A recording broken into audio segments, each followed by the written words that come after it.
kwezi, bagiye mu zuba n'izindi nyenyeri ndetse no mu nda y'isi. Ariko bagenzi, urupfu hose agerayo, abacura inkumbi n'ubu barashobewe. Ariko muhumure, twe twamenye ibanga yuko hariho uwatsinze urupfu burundu. Uwo rwamwigerereje rwitwa Satani, ku munsi wa gatatu aba ararutsinze. Yazukanye ubutwari Yesu umwami w'abami, umwizera wese azahora iteka.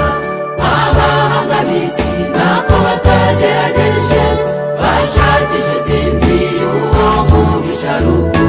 Bagiye mu kwezi, bagiye mu zuba n'izindi nyenyeri ndetse no mu nda y'isi. Ariko bagenzi, urupfu hose agerayo, abacura inkumbi n'ubu barashobewe. Ariko muhumure, twe twamenye ibanga yuko hariho uwatsinze urupfu burundu. Uwo rwamwigerereje rwitwa Satani, ku munsi wa gatatu aba ararutsinze. Yazukanye ubutwari Yesu umwami